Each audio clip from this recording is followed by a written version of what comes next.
Alors, on va peut-être commencer. Buonasera a tutti. Madame la présidente du Conseil économique, social, culturel et environnemental de Corse, Madame, Monsieur les conseillers territoriaux, Mesdames et Messieurs, tous en vos titres et fonctions, Monsieur le secrétaire général. Donc, je suis ravie, bien évidemment, de vous accueillir ce soir, malgré la chaleur. Et encore, ça reste supportable. Nos amis qui viennent de loin savent très bien que c'est bien pire à Bruxelles.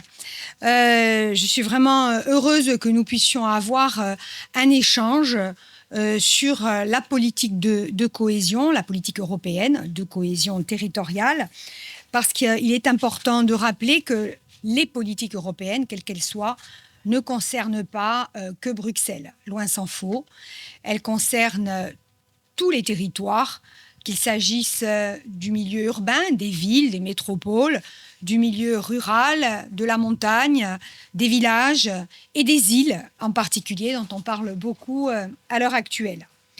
L'Europe est présente dans notre vie quotidienne, avec de nombreux équipements, de nombreuses infrastructures qui ont été financées notamment sur les fonds FEDER, mais aussi des politiques environnementales, des soutiens à la recherche, à l'innovation, le soutien à l'agriculture, vous le savez, au monde rural à travers la politique agricole commune, le programme LEADER, le soutien à la mobilité étudiante et aux jeunes actifs avec les différentes générations de programmes Erasmus, différents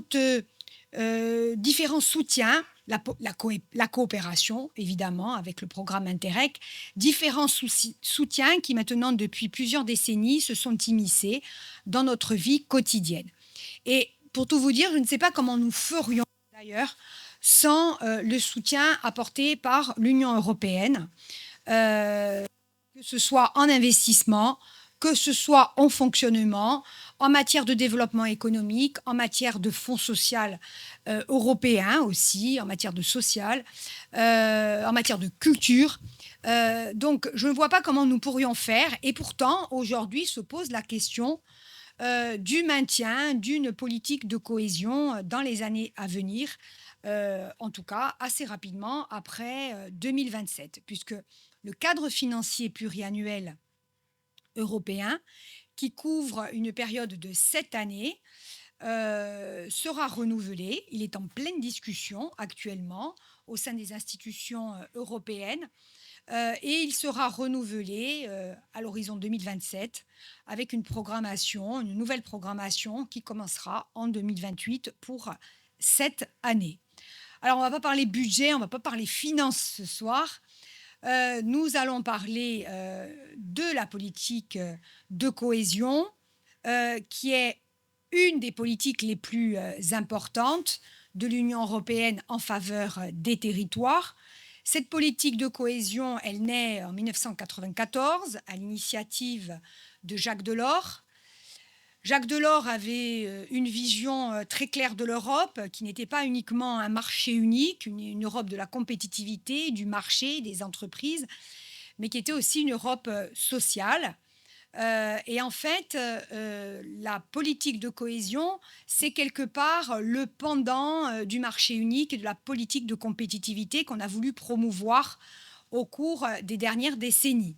Parce que Jacques Delors savait très bien que le marché unique et la libre circulation des hommes, des marchandises, des capitaux aussi, vous le savez, allaient conduire à des formes de concentration à l'échelle européenne et inévitablement à des disparités. En Corse, on dit « l'acqua va au mare », l'eau va à la mer. Et oui, s'il n'y a plus de barrière aucune à la circulation des hommes, des marchandises et des capitaux, eh bien, ceux-ci se dirigent là où les opportunités de profit, là où les opportunités d'emploi sont les plus fortes.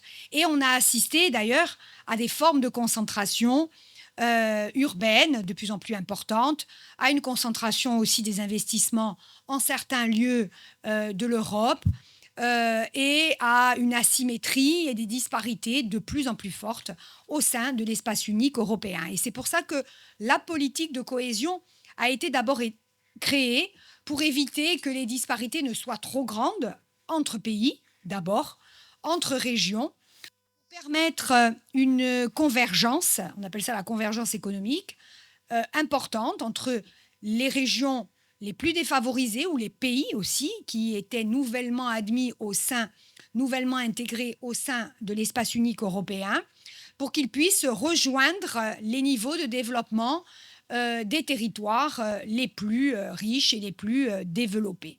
Alors malgré la politique de cohésion, bien sûr, vous savez très bien qu'il existe encore des disparités, mais on ne va pas le rappeler ce soir.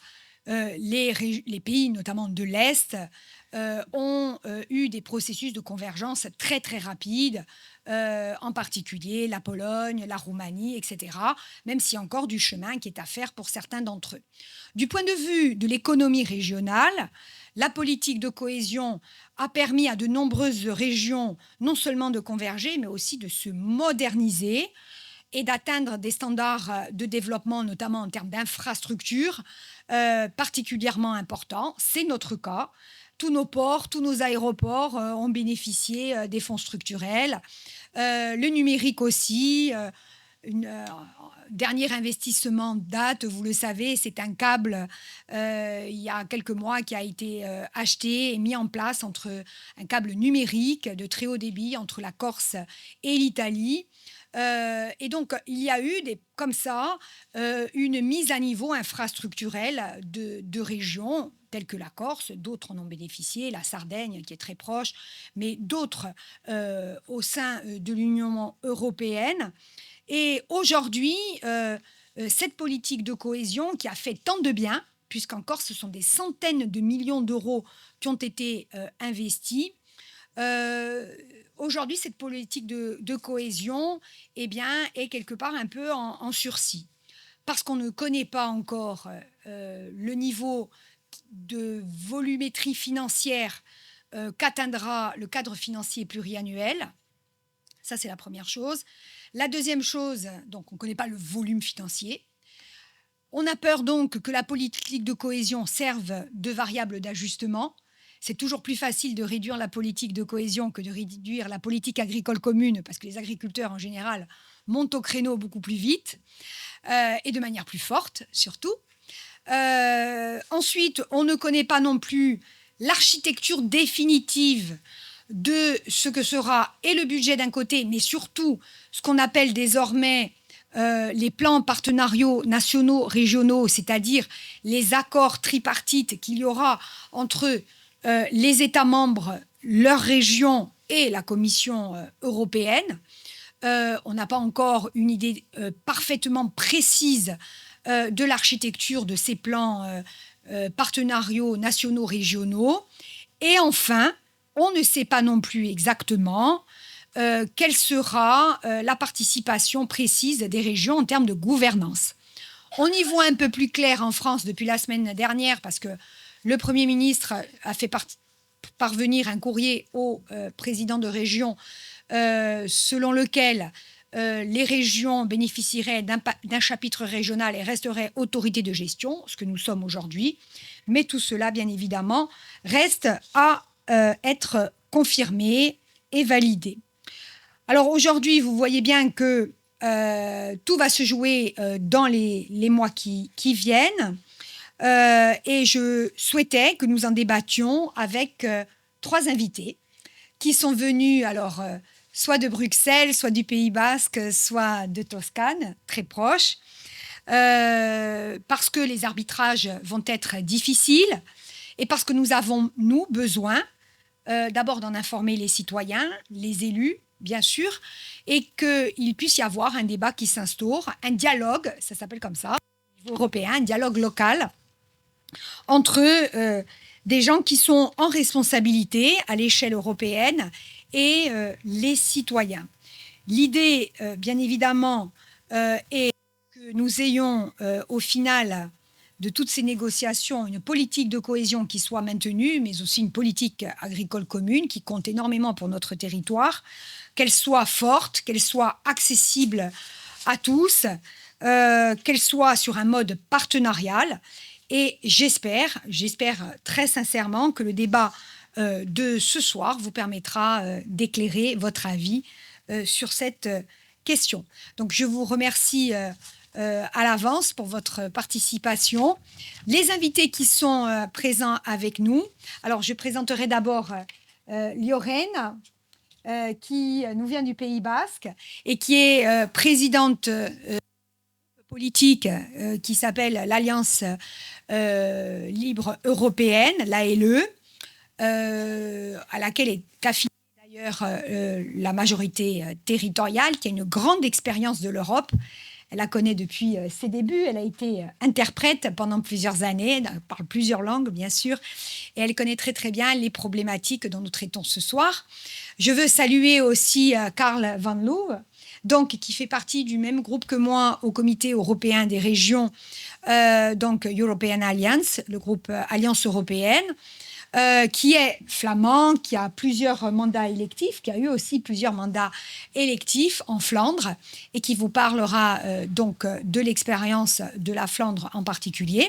Et puis, plus proche de nous, Luca Minesini, qui est président de groupe au Comité européen des régions, du groupe socialiste, et qui nous vient de la provincia di Lucca, donc très proche, à la fois très proche et très lointaine, mais très proche.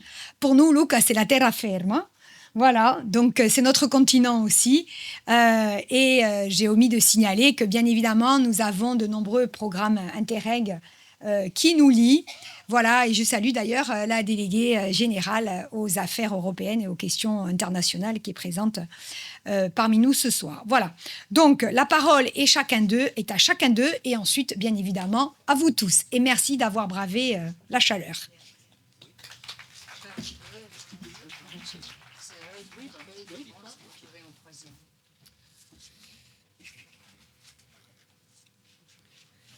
J'ai besoin de mes lunettes.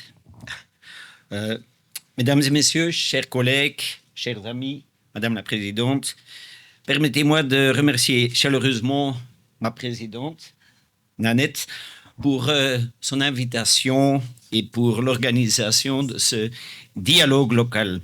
C'est un plaisir d'être aujourd'hui en Corse pour échanger sur l'avenir de la politique de cohésion dans le prochain cadre financier pluriannuel post-2027. Votre région est un exemple vivant de ce que la cohésion peut apporter. Un soutien concret, adapté aux réalités locales et orienté vers le développement durable des territoires. Nous le savons, l'Europe traverse une période de transformation profonde. Les tensions géopolitiques, la transition énergétique, la révolution technologique, la concurrence mondiale et les défis démographiques exigent que nous adaptions nos priorités. Le prochain MFF doit donc être un budget d'investissement, capable de préparer l'Union aux défis de demain. Pour mon parti, et mon parti c'est la NVA, nous livrons le ministre-président en Flandre et en même temps le Premier ministre du niveau fédéral de Belgique.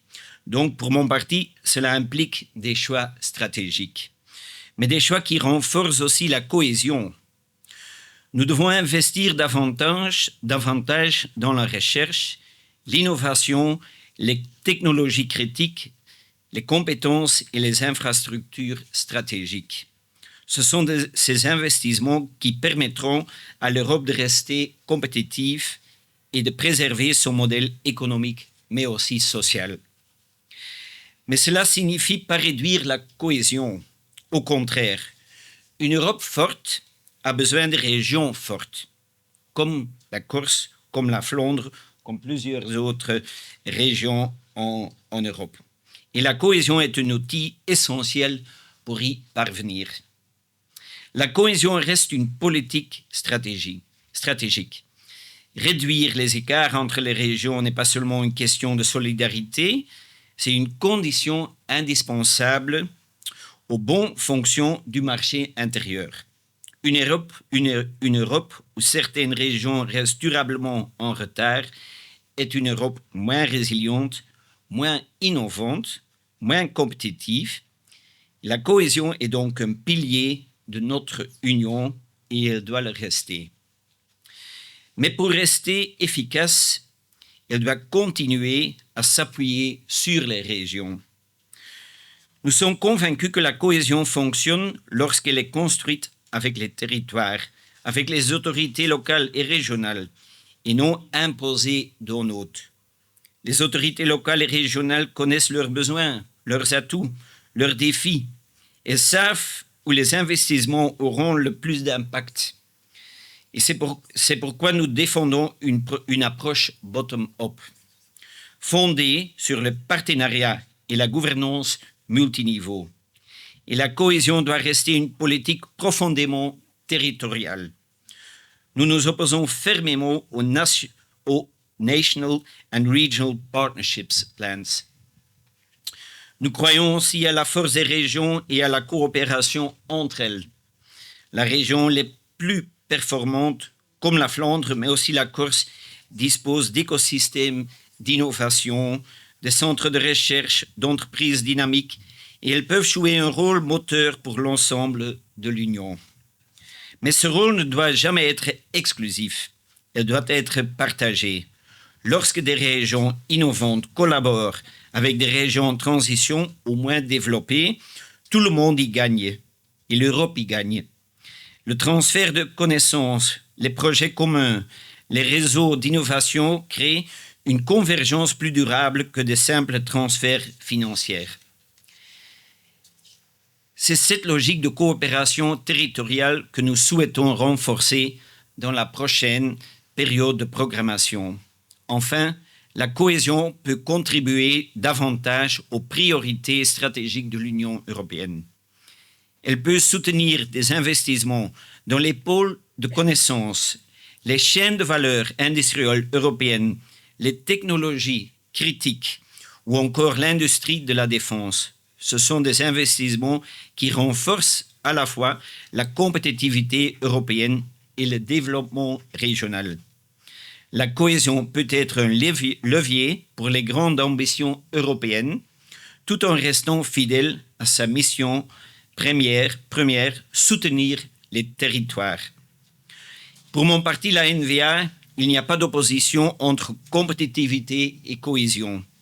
Une cohésion modernisée, territoriale, coopérative et tournée vers l'avenir est précisément ce qui peut rendre l'Europe plus forte, plus innovante et plus résiliente. Elle doit rester une politique stratégique profondément ancrée dans les régions et capable d'accompagner les transformations économiques et sociales de notre Union européenne. C'est ainsi que nous préparons l'Europe de demain. Je vous remercie.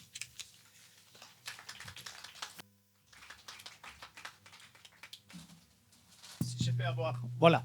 Ça marche, cette micro. Comme ça, je vais rester ici et on va essayer un peu de développer aussi un peu de débat. D'abord, bonsoir. Merci à Madame la Présidente pour l'invitation. Merci aux collègues qu'on est là, qu'on fait un échange. Et merci à vous que vous êtes ici. Soit parce qu'il fait chaud et donc il faut vraiment y croire pour être ici, avoir de la passion, mais soit aussi parce que c'est important ce qu'on est en train de faire. Hein, dans le sens que le disait tout à l'heure la Présidente, la négociation est en cours et quand la négociation est en cours, il faut faire de la pression. Ça, c'est important. Et ça, c'est notre jeu aujourd'hui, celui de faire de la pression.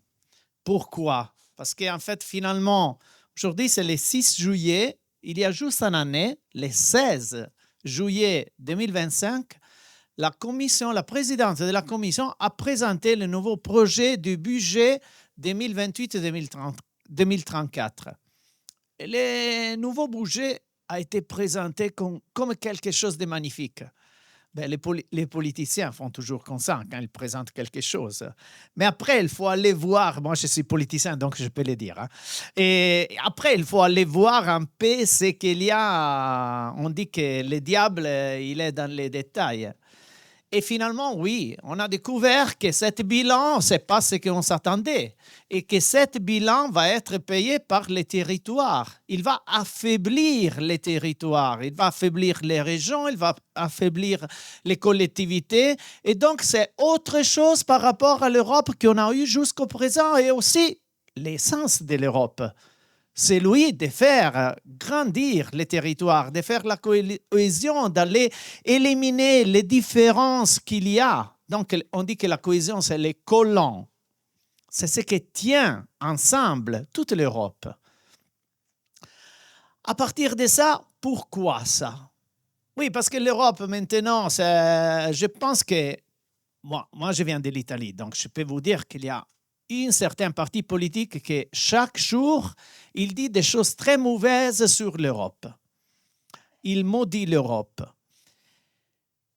Mais en même temps, chaque chose qui ne marche pas, on dit que c'est la faute de l'Europe, que l'Europe devrait faire, que l'Europe ici, que l'Europe là, etc., etc. Donc, on a une grande attente de l'Europe. Ça, c'est positif. Donc, les priorités sont augmentées. Et le disait tout à l'heure Karl, une grande priorité, c'est la compétitivité. Oui, c'est le plan Draghi, peut-être vous avez entendu. Donc, le fait que maintenant, on a un grand problème de compétitivité au niveau européen, on a les États-Unis qui sont bien en avance, il y a la Chine, il y a les BRICS, le Brésil, Russie, South Africa, etc., etc. L'Inde, bien sûr, et l'Europe ne doit pas rester en arrière. Là, il faut beaucoup d'investissements. Et on est tous d'accord. Mais pas parce qu'on doit suivre la compétitivité, on doit faire payer les prix au territoire. Ça, c'est la première question. Compétitivité et cohésion ne sont pas en compétence, ne sont pas l'une contre l'autre, mais sont l'une avec l'autre. Et sans cohésion, on ne peut pas avoir compétitivité. Ça, c'est une chose qu'il faut la dire vraiment très forte. Donc, à côté de ça, il y a la question de Global Europe, donc les relations internationales de l'Europe avec ce qui s'arrive aux États-Unis, les relations vraiment très, très mal mises avec Trump et tout ça. C'est clair qu'il faut construire des nouvelles relations européennes. Et c'est bien, c'est positif. Mais ça aussi, c'est un chapitre sur lequel on a pas mal de fonds, mais ne doit pas être à la charge des territoires. Et finalement aussi la question de protection civile, de preparedness, comme on dit en anglais, donc la préparation, donc être en mesure de faire face aux émergences, qu'il soient des émergences climatiques, qu'il soient des émergences des tremblements de terre, etc. Et donc tout ça, c'est très bien. C'est une Europe qui ça nous plaît. C'est une Europe qui devient une Europe forte. Mais pour faire une Europe forte, il faut les sous, il faut l'argent. Sinon, c'est impossible de la faire. Et en fait, la proposition du bilan qui nous a été faite, c'est une proposition du bilan qui c'est, si on va voir l'inflation et si on va voir la restitution des prêts de Next Generation EU, ce qu'on est en train de dépenser maintenant sur le territoire, c'est moins de ce qui était avant. Donc, ça ne va pas du tout. Et donc, si on veut une Europe forte, il faut aussi qu'il y ait l'argent pour faire toutes les priorités qu'on voudrait. Mais surtout, il ne faut pas diminuer l'argent sur les territoires. C'est vrai, pour la Corse, ce n'est pas beaucoup d'argent qui vient de la politique de cohésion, des fonds sociaux européens, etc. Mais tout à l'heure, Madame la Présidente nous disait quand même, c'est important, c'est pas mal des infrastructures, c'est des projets. Donc, il ne faut pas diminuer cet argent. Et à côté de ça, il y a une autre question.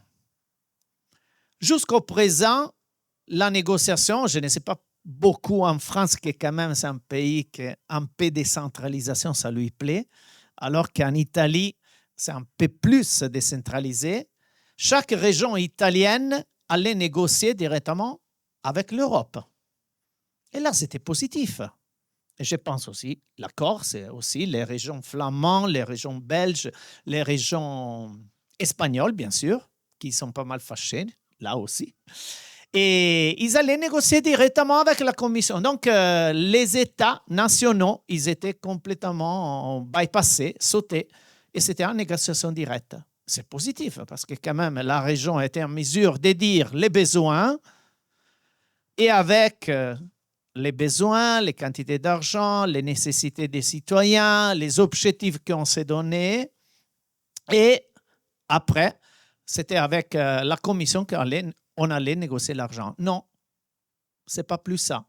Ça va changer. Comme a dit tout à l'heure Madame la Présidente, il y a une certaine centralisation. Donc, maintenant, jusqu'au présent, on négocie avec Bruxelles. Maintenant, pour vous, vous négocierez avec Paris. Donc, pour la Commission, c'est une grande simplification parce qu'avant, on avait 250 régions avec lesquelles il fallait discuter. Ben maintenant, avec 27 discussions, 27 États, c'est fait. Donc, pour Bruxelles, c'est très facile. Après, chaque État doit négocier avec les régions. Et ça aussi, c'est pas... D'abord, ce n'est pas l'idée d'Europe qu'on veut. C'est une Europe qui centralise, c'est une Europe qui va renforcer les nations, les États nationaux, et ce n'est pas une Europe qui va renforcer la démocratie citoyenne, les territoires, les régions et tout ça. Et aussi, il y a des risques là-dedans. Il y a des risques qu'on ne sait pas combien d'argent ça va arriver finalement. Oui, mais c'est le cordon dit que quand même, il y aura pour tous une enveloppe régionale, mais on ne sait pas de combien. On ne sait pas de combien. Et on ne sait pas non plus dans la négociation si je ne suis pas d'accord, moi, région, je ne suis pas d'accord, comment je peux m'opposer à l'État. Et là aussi, il faut des garanties. Il faut que l'Europe nous donne des garanties. Parce que quand même, c'est des fonds régionaux et donc il faut avoir les garanties que dans les cas que je ne suis pas suffisamment engagé, suffisamment consulté, etc., je peux m'opposer. Je peux recourir à un cours de justice ou quand même à une entité tiers pour cet aspect.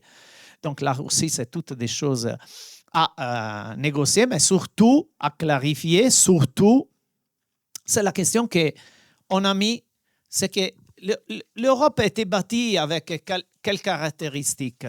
Finalement, la première caractéristique, c'était la politique de cohésion. Avant, la politique de cohésion, c'était la politique agricole commune et aussi, c'était la politique de la pêche. Après, il y a aussi la politique des migrations et tout ça. Mais je ne vais pas trop simplifier, mais pour dire que trois politiques qui étaient assez la caractéristique de l'Europe, qui étaient dans des piliers différemment, et donc avec des allocutions claires, maintenant vont être toutes dans un pilier. Donc, la politique agricole commune, avec la politique de cohésion, avec la pêche, avec la politique d'immigration. Et donc, qu'est-ce qu'on va faire? On va se battre. Les régions vont se battre avec les agriculteurs. Les pêcheurs vont se battre avec les agriculteurs et les régions.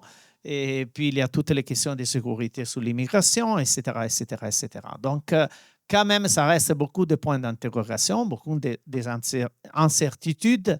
Et donc, cet aspect-là, il faut les clarifier. J'ai commencé en disant que la négociation est ouverte. Qu'est-ce que ça veut dire? Ça veut dire que quand même, comme comité des régions, même avant la proposition, on a commencé à crier. On a commencé à contester cette proposition. Et je dois dire d'abord qu'on est 6 groupes politiques différents, on est tous d'accord. Et ça, ce n'est pas un miracle, mais presque. C'est quelque chose de positif. Parce que ça n'arrive pas souvent que tous les groupes d'un Parlement sont tous d'accord sur un critique. Et voilà, on est tous d'accord. Et à côté de ça, il y a une très, très forte relation avec le Parlement européen, qui là est co-législateur. Le comité des régions est consultif, le Parlement est co-législateur, et on a un rapport très fort. Et beaucoup de nos points de critique sont devenus des amendements du Parlement. Et en fait, il faut faire en considération ces politiques, que les institutions qui sont plus proches des citoyens contestent cette proposition de budget.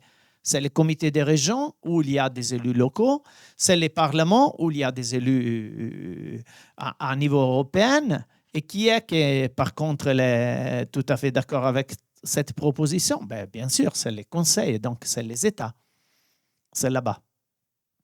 Et c'est là-bas, je pense qu'il faut faire la pression et c'est là-bas qu'il faut battre. Il faut se battre.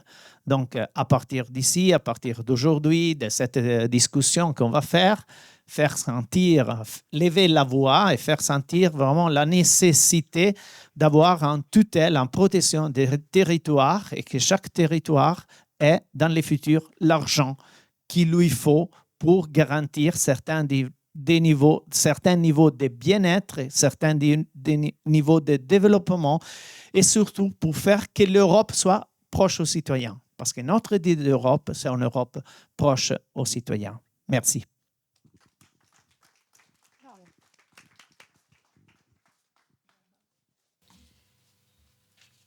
Je viens ici parce que déjà que je suis petite. Buonasera. A parità, un devi essa una parola vana. Ce sont des paroles de Pascal Paoli que vous connaissez bien,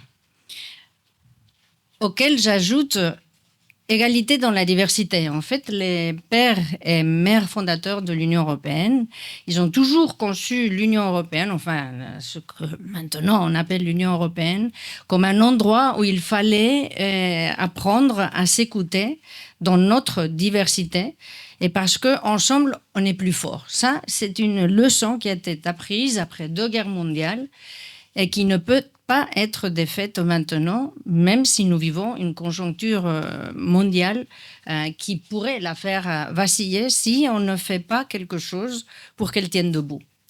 Alors, égalité dans la diversité, c'est quelque chose aussi que Max Simeoni a défendu ici depuis la Corse, mais à Bruxelles, quand avec le fondateur de mon parti basque, Carlos Garaikoetxea, avec Nelly Mas plus tard, mais avec Winnie Ewing, écossaise, les Catalans, les Bretons, ils ont décidé de créer un groupe politique au Parlement européen pour défendre justement notre diversité. Moi, maintenant, je représente un parti politique européen. Et en ce moment, il y a 12 partis politiques européens. Mais nous, on est le seul qui représente vraiment cette diversité et la défense du droit à l'autodétermination dans le sens plus large du terme. Donc, pouvoir décider toujours de toutes les choses en fonction de nos besoins. Et c'est cette construction du bas vers le haut dont Karl parlait, mais aussi Luca, qui nous tient vraiment à cœur. Et c'est la politique que nous avons toujours fait. Maintenant, on est sous présidence irlandaise qui suit la présidence de Chypre. Donc, ce sont 2 îles qui viennent d'avoir la présidence. Ensuite, ce sera la Lituanie. Et la présidence irlandaise a choisi comme motto l'unité fait la force. Ça, c'est aussi quelque chose qui est dans l'ADN de l'ALE. Alors, vous pouvez vous demander qu'est-ce qui nous unit, nous, Toscans, Flamands, Corses ou Basques? On est tous européens. On est fondamentalement européens. On appartient à des États différents et même à des territoires très différents des États duquel on a les passeports, mais on est tous européens. Et je peux vous faire aussi une blague, quel est le point commun entre une Basque et Ajaccio? C'est votre cardinal Burtillo, qui est basque, qui est de la Navarre. Enfin, blague à part, quelle est la valeur ajoutée que peut apporter dans ce débat notre parti politique, l'Alliance libre européenne? Donc nous, on est maintenant 40 partis politiques sur 19 États de l'Europe, pas seulement en Union européenne. Et on travaille. On doit servir pour impulser ces idées maintenant contre cet esprit recentralisateur.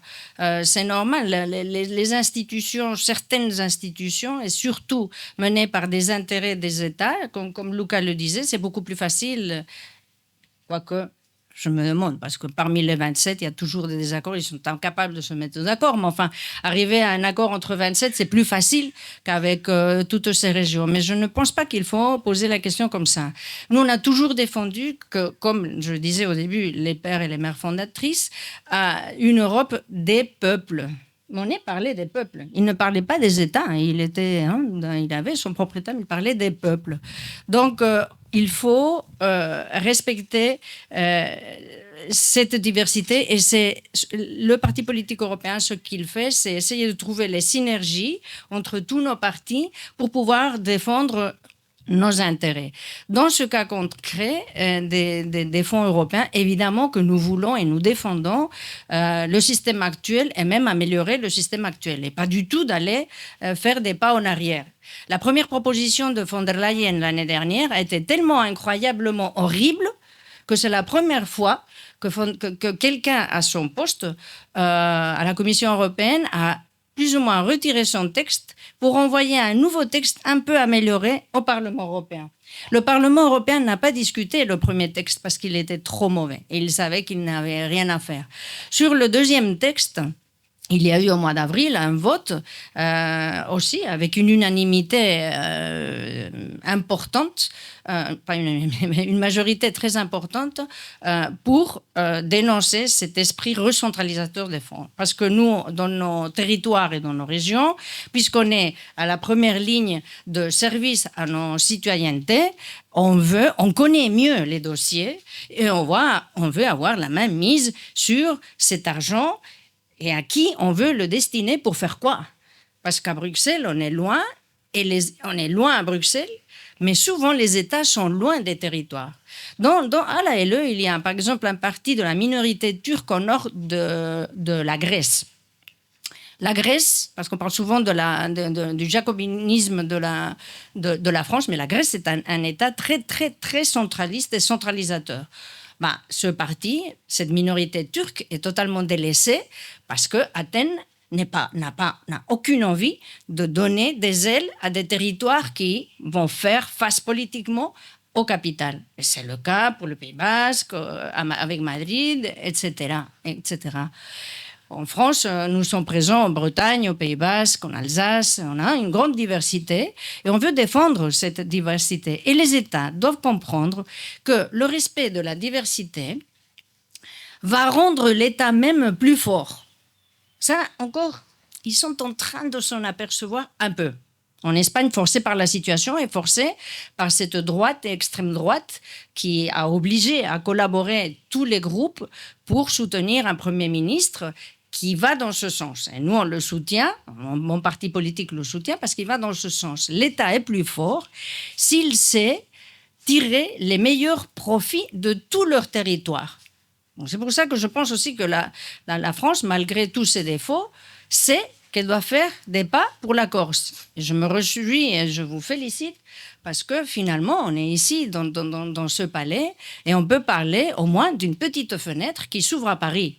Parce qu'il y a eu un vote à Paris qui doit suivre tout un chemin plein d'épines, ça on le sait, mais ça fait rien, on va continuer à travailler dessus. Donc, notre parti politique européen essaye de fédérer sur tous les sujets d'intérêt. Évidemment, les îles.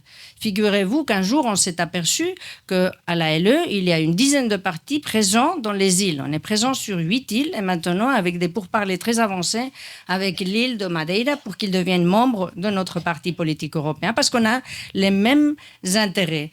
La situation dans les îles est souvent la même que dans le continent, mais toujours avec un degré de difficulté ajouté. Et c'est là qu'il faut mettre les îles à travailler ensemble pour pouvoir défendre tous ces dossiers comme le logement, la pression touristique, enfin vous savez, hein, la question sanitaire. Dans beaucoup d'îles, il y a un problème de postes dans la santé publique qui ne sont pas pourvus parce que les médecins et les infirmiers ou infirmières ne trouvent pas à se loger à des conditions dignes. Donc, il y a beaucoup de travail à faire sur ce sujet, mais aussi sur la fiscalité. à la LE, on est avec un système fiscal propre, on est les Basques, les Écossais, dans un moindre degré les Catalans, parce qu'ils sont maintenant en train d'essayer d'avoir un système semblable aux Basques. Et là aussi, on peut venir en aide aux aspirations d'avoir aussi une capacité à décider sur la destination de l'argent qui est collecté en Corse. C'est pareil. Pourquoi est-ce que Paris devrait décider sur les dépenses obtenues par la fiscalité dans nos propres territoires? Donc, il y a un aspect que je veux vraiment souligner, et c'est que cette attitude et cette façon de voir notre travail politique est une opportunité gagnante. En ce moment, nous avons 2 membres qui nous ont été retirés à cause du Brexit, mais nous avons un parti membre en Écosse et un autre parti membre au Pays de Galles. Bon, ben, ils ont gagné les élections sur quoi? Sur demander, voilà, plus de souveraineté, plus de capacité à décider dans leur territoire, certains l'indépendance, d'autres moins, mais on voit que cette défense de la territorialité, cette défense du citoyen, de la construction de l'Europe du bas vers le haut, est la méthode la meilleure pour faire face à l'extrême droite. On peut se poser la question, comment est-ce possible? Ben, la campagne au Royaume-Uni a été toute en Écosse et au Pays de Galles. C'est nous ou c'est l'extrême droite? Et l'extrême droite, c'est la centralisation et c'est le mépris de la diversité et le mépris de l'Europe. Parce que nos partis politiques, s'il y a une chose, évidemment, je l'ai dit au début, ils sont tous européens. Et alors, il ne faut jamais oublier que l'Europe n'est pas un accident. L'Europe, c'est une décision. C'est une décision qui a voulu que l'Europe existe en tant que telle, l'Union européenne.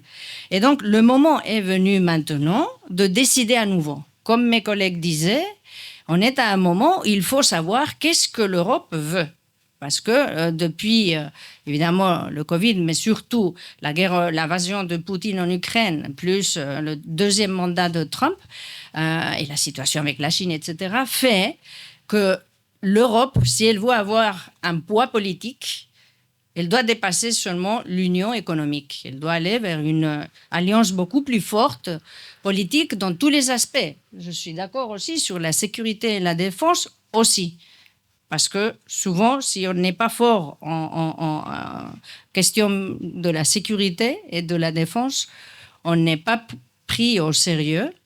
Et si on n'est pas pris au sérieux, on est facilement piétiné. Et en ce moment, c'est quelque chose qu'on ne peut pas se permettre. Alors, dans cette situation changeante, même les États maintenant parlent de 2 autonomies. C'est drôle, hein, parce qu'avant, la parole autonomie, elle nous appartenait. On est fiers qu'elle soit partagée, même par les États. Et ils parlent souvent de l'autonomie stratégique et de l'autonomie technologique. Et c'est très, très, très important. C'est vrai, l'Europe, dans son ensemble, mais grâce aussi à ces autonomies qu'ils doivent laisser vivre, pas survivre, mais vivre et se développer, l'Europe a besoin de cette autonomie stratégique et autonomie technologique. Karl a mentionné la question technologique. C'est clair qu'en ce moment, un des grand défi, c'est l'intelligence artificielle. Mais pourquoi l'intelligence artificielle qui n'est pas mauvaise dans son essence, mais elle est mauvaise dans le sens que ce sont des intérêts des big tech, de multinationales qui n'ont aucun rapport avec la citoyenneté, seulement l'argent et la capacité à faire des données individuelles un pouvoir énorme pour contrôler toutes les données, à tel point que l'intelligence artificielle est faite à base d'algorithmes, et ces algorithmes, vous l'avez tous vu dans votre téléphone. Il suffit de regarder, je ne sais pas quoi, aujourd'hui, cette conférence ici, que vous allez avoir d'autres, ou enfin des chaussures ou des vêtements, et vous n'avez que des annonces sur ça. Donc tout de suite, et ça c'est seulement sur l'aspect commercial, mais sur l'aspect politique,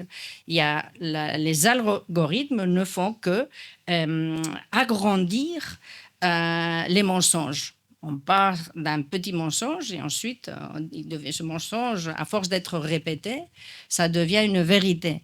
Et ça, contre ça, il faut lutter et il faut donner à l'Europe une autonomie technologique aussi.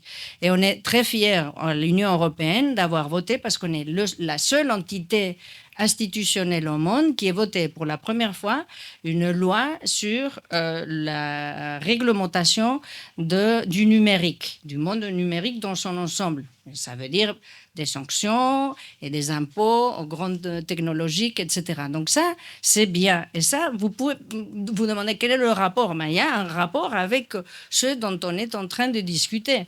Parce que si on n'a pas la liberté de décider et d'agir, si les États empruntent cette vision centralisatrice, alors ils finiront par étouffer l'idée de l'Union européenne. Je finis seulement avec deux choses qui m'ont beaucoup interpellée quand on a visité tant Madame von der Leyen que le commissaire Fito, qui est le commissaire qui devrait prendre soin de nous, entre guillemets.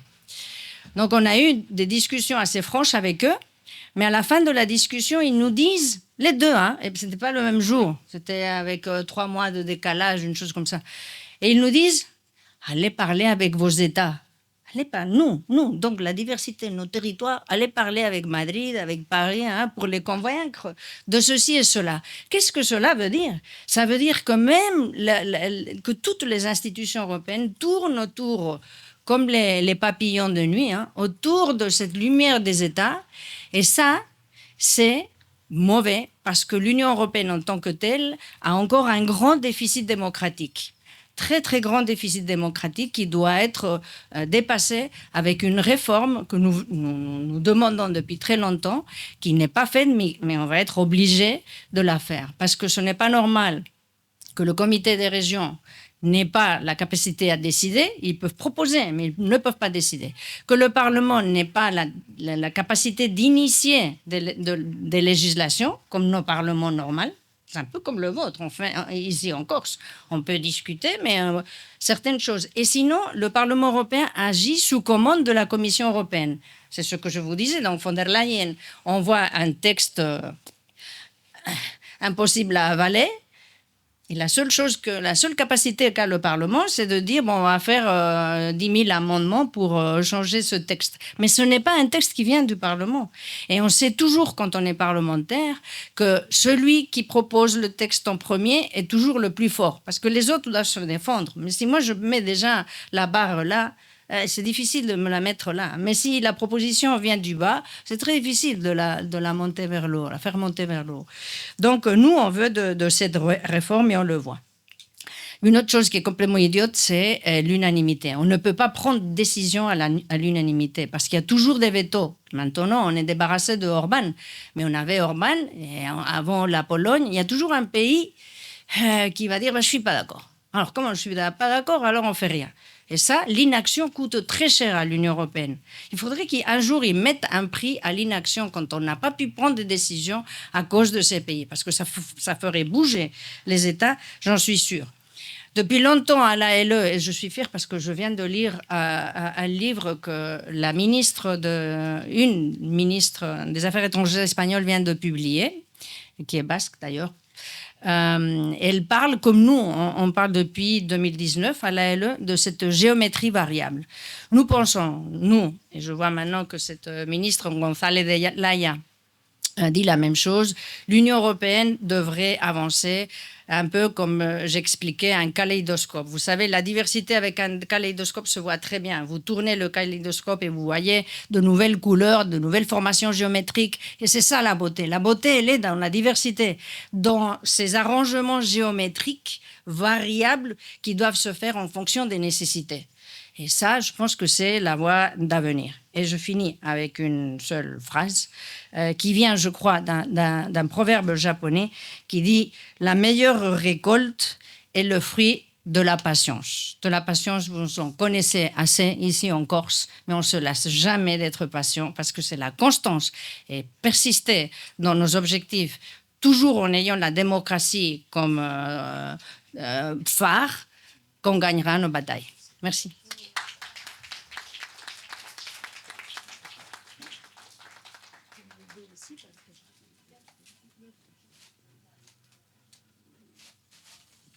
Alors, merci pour ce premier tour de table, si j'ose dire. Merci pour vos interventions qui sont très complémentaires.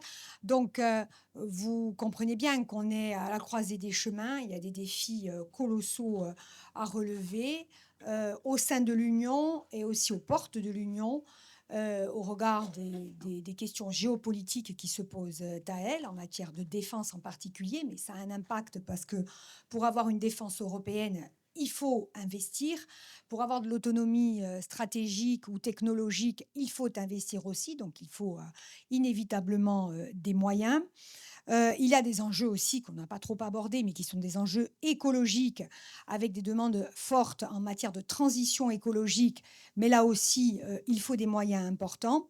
Et on a également des processus, je dirais, de délitement démocratique en certains points de l'Europe qui font que, très souvent, la démocratie est en danger, malheureusement, et liée à des conditions sociales qui sont difficiles pour de nombreuses populations européennes. En conséquence de quoi, là où je rejoins mes collègues, et en particulier Karl, sur la question du lien entre la politique de cohésion et la compétitivité, mais aussi Luc, il ne faut pas penser la politique de cohésion uniquement per se, c'est-à-dire uniquement pour elle-même. On doit la relier inévitablement à la question de la compétitivité européenne, à la question de l'autonomie stratégique européenne, parce que sinon, ce serait vraiment faire l'autruche.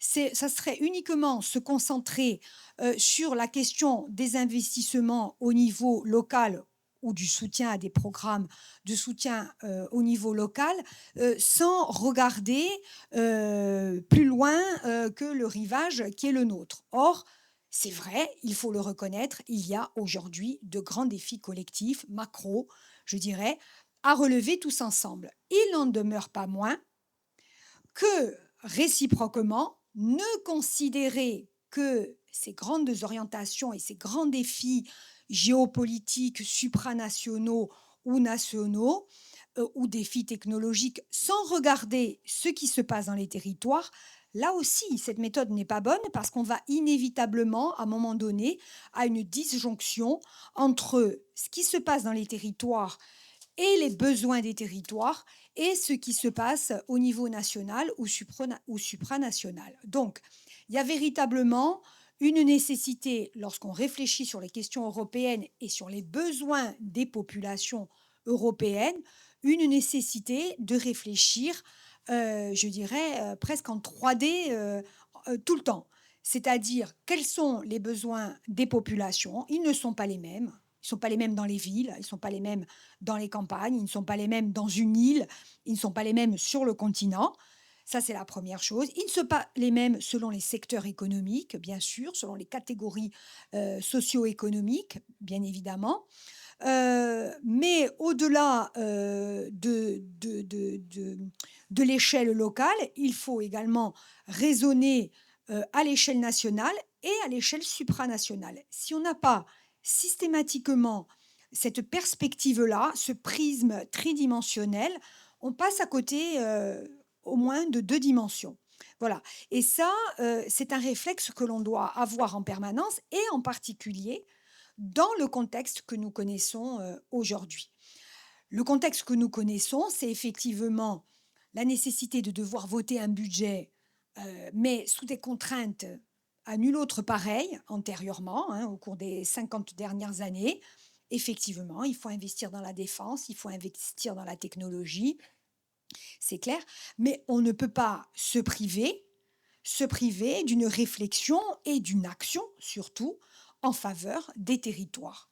Au-delà de ça, alors la Commission semble avoir, comme ça a été dit par Luc, semble avoir trouvé une solution, c'est de dire on remet tout aux États. Il y aura une négociation globale avec les États et c'est les États qui vont gérer. Donc la Commission, comme l'a dit Luc, au lieu de discuter avec 300 interlocuteurs, elle va discuter avec 27 pays. Voilà, pour elle, c'est plus facile. Et vous vous débrouillez. Et vous vous débrouillez dans chacun des pays. Mais ensuite, dans chacun des pays, ça dépend du niveau de décentralisation qui existe. On le sait bien, on est bien placé pour le savoir. Je ne vais pas remettre sur le tapis la question, notre demande d'autonomie, etc., etc. Donc, en fonction du niveau de décentralisation de la Constitution, des institutions, on a des négociations qui sont déjà bien avancées dans certains pays et des négociations qui sont au ralenti ou quasi absentes dans d'autres.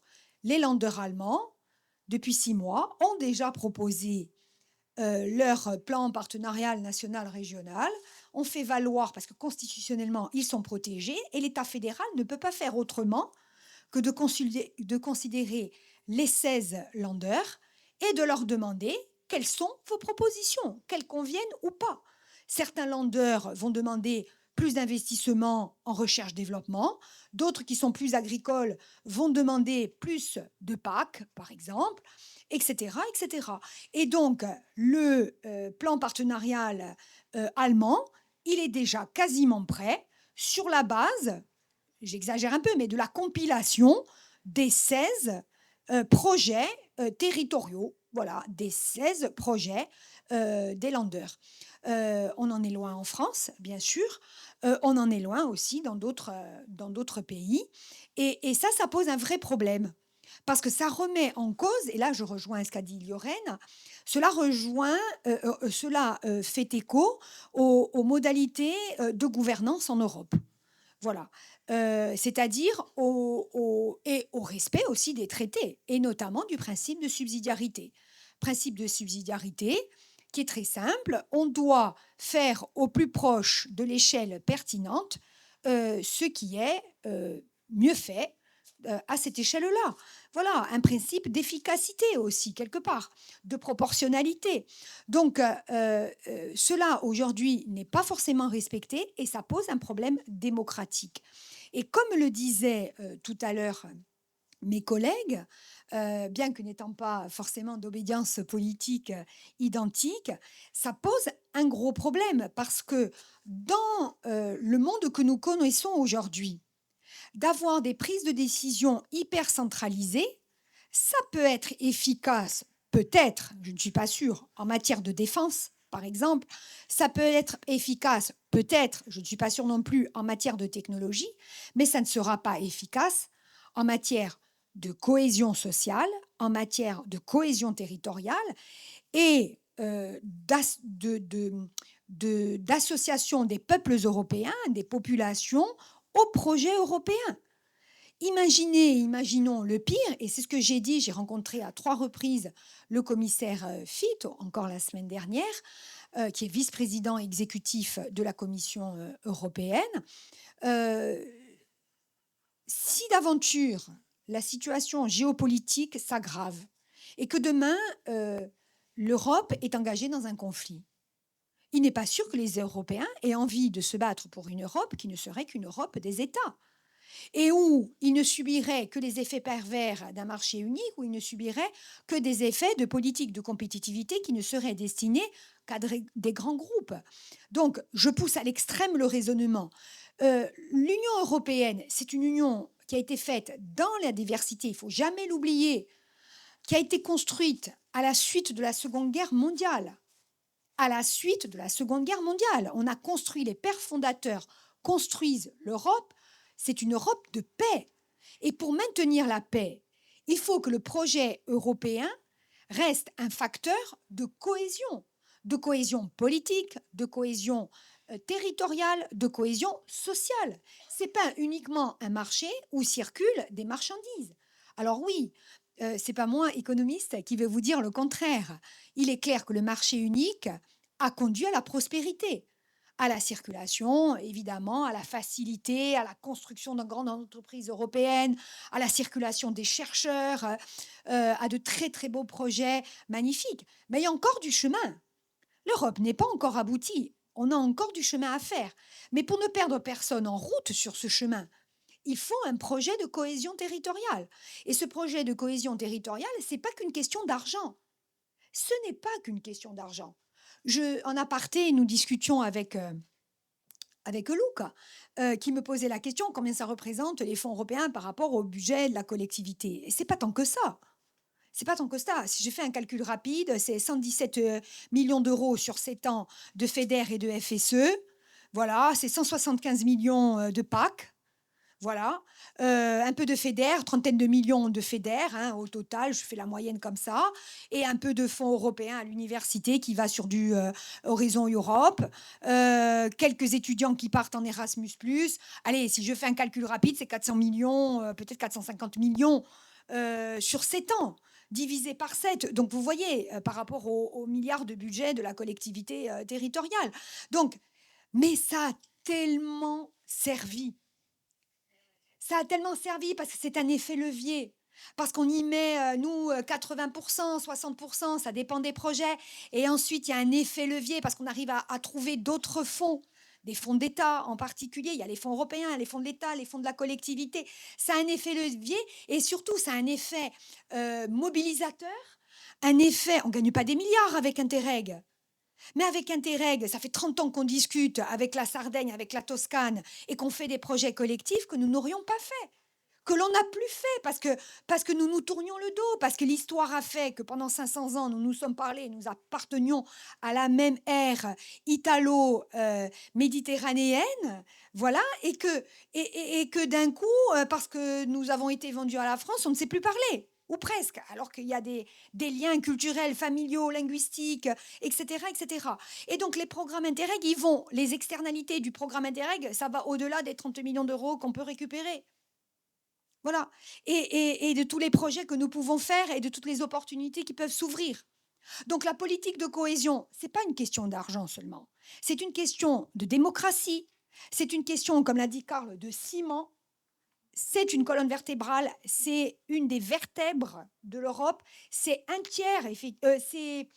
tiers du budget européen, autant pratiquement que la politique de cohésion, et ça produit des effets positifs bien au-delà des moyens financiers, même s'ils sont indiscutablement très importants, très, très importants.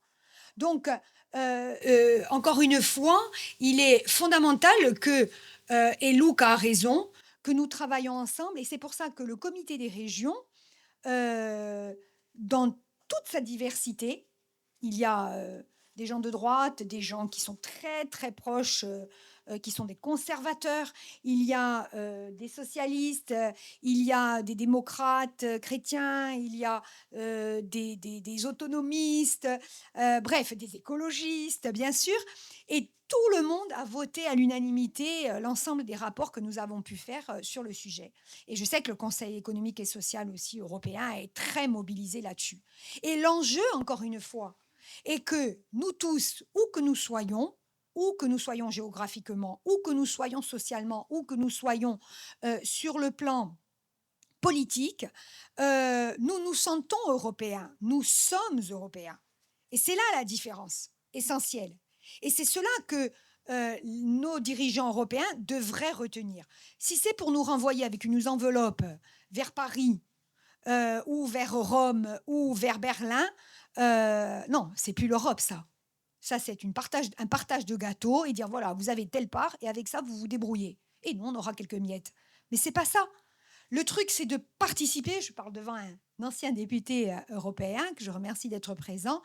C'est de dépasser effectivement la question des enveloppes. Et la question de la gouvernance, elle est fondamentale. Et je le dis, j'ai participé la semaine dernière aussi à une réunion de toutes les régions françaises en la matière. Les régions continentales qui ont peut-être une sensibilité, pas moins européenne que nous, mais une sensibilité à la question de l'autonomie, bien évidemment, moins forte que la nôtre. Mais elles réclament toutes de la gouvernance. Ce n'est pas forcément des millions qu'elles réclament.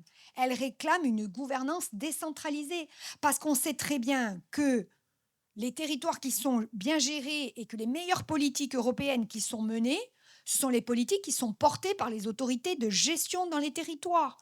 Qui est en capacité d'identifier au mieux les besoins des populations, des agriculteurs, des chefs d'entreprise, des pêcheurs, si ce ne sont les élus territoriaux, quels qu'ils soient, quel que soit l'échelon, les provinces, les régions, les villes, les métropoles, quelles qu'elles soient. Qui identifie, qui réceptionne, qui est face à la crise? au tenté, qui est face à la crise lorsqu'il y a crise? On le voit là dans les Pyrénées-Orientales. Nous l'avons vécu malheureusement ici. Qui est face à ça? Les élus territoriaux. Qui réceptionne dans le sud de l'Italie ou en Grèce des migrants ou aux Canaries qui arrivent sur les plages? Les élus territoriaux. Je ne dis pas qu'il ne faut pas une politique de l'immigration nationale, je ne dis pas ça. Je ne dis pas qu'il ne faut pas une politique de la défense, je ne dis pas qu'il ne faut pas une politique de la sécurité civile ou de la protection civile. Mais qui est sur le terrain? Qui est là pour les changements structurels? Qui est là pour les chocs conjoncturels? Les élus territoriaux. Donc, il y a un principe de subsidiarité. Il faut absolument que les dirigeants européens entendent ce que dit le comité des régions, ce que disent tous les partis politiques et ce que disent en particulier aussi le Conseil économique et social et bien évidemment le Parlement européen. Voilà, j'ai trop parlé. Maintenant, la parole est à vous. Donc, nous vous laissons, bien évidemment, nous vous passons volontiers le micro. Voilà, qui souhaite intervenir? Alors, je ne sais pas qui va gérer le micro. On va s'organiser. Ça y est, il fait bon maintenant. Appréciez la fraîcheur.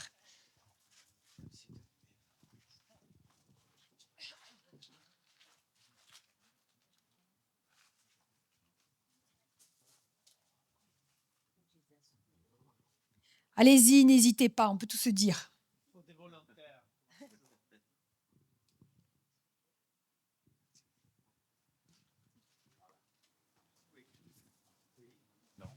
Oui. Ah oui.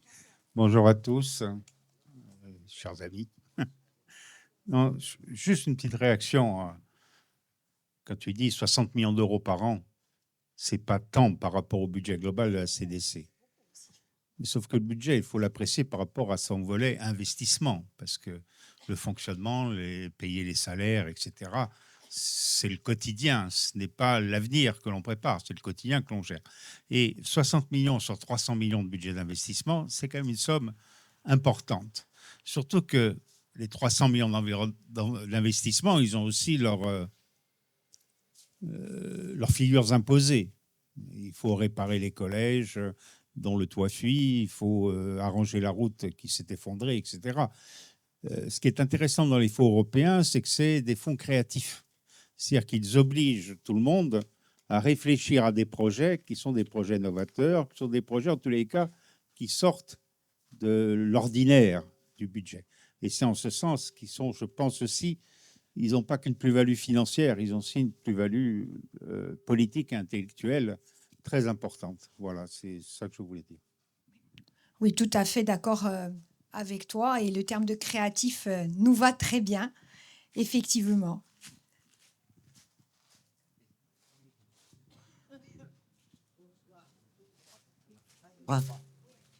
Ça marche? Oui. Bonsoir à toutes et tous et merci pour ces 4 interventions qui étaient complémentaires et très intéressantes. Et évidemment, moi je préside le Conseil économique, social, environnemental et culturel de Corse et nous avons tout à fait la position qui a été défendue, à savoir de la nécessité de renforcer la démocratie ici comme ailleurs, de renforcer aussi les gouvernances régionales et les autonomies régionales, c'est ce que nous pensons. Et je pense que ce que vous avez évoqué, où on est tous d'accord de la nécessité d'avoir des décisions politiques et des moyens donnés aux régions, parce que c'est au plus près des besoins, des habitants, des infrastructures. Bon, je crois que là, il me semble que nous sommes tous convaincus. Mais je crois que ce que vous avez dit et qui nous interpelle, c'est qu'en fait, on est confronté à un problème de type politique. C'est-à-dire que tout à coup, la Commission européenne envisage de recentraliser la gestion des crédits de cohésion sociale qui sont éminemment importants pour les régions, et que la gouvernance régionale et les autorités de gestion qu'étaient les régions ont montré leur efficacité, leur compétence. Alors, on est face à ce problème politique, je ne vais pas m'étendre là-dessus. La question, vous l'avez dit, monsieur, que c'est une question de pression et qu'il convient de faire, c'est-à-dire d'affirmer notre volonté commune politique de maintenir cette cette gestion décentralisée des crédits de cohésion sociale qui sont essentiels. Donc, qu'est-ce qu'on peut faire, nous, pour soutenir cette démarche que vous portez avec le comité des régions? Qu'est-ce que chaque région peut porter pour que ça renforce votre pression que vous souhaitez et qui sera, je l'espère, efficace? Merci. Mais on va voir s'il y a des autres. Oui. Alors, j'ai d'autres interrogations. Oui, bonsoir Madame la Présidente, messieurs, dames, merci pour vos interventions. Moi, simplement, je voudrais rappeler que quand même la construction de l'Europe et la volonté de coopérer de cette Europe des États membres, il a fallu quand même la chercher. Quand il y a eu les premiers programmes Interreg, on prendra l'exemple de la Corse et de la Sardaigne, les États membres, je vais caricaturer, disaient écoutez, nous, on donne tant à l'Europe, on a sur ces projets Interreg cette enveloppe-là, c'est pas vous qui allez nous dire comment on va l'utiliser. Et souvent, c'était déjà venu combler le déficit qu'il y avait sur les contrats de plan et autres. Donc chacun faisait sa sauce à sa manière. Et c'est cette absence de démocratie qui a mené à la situation d'aujourd'hui pour moi.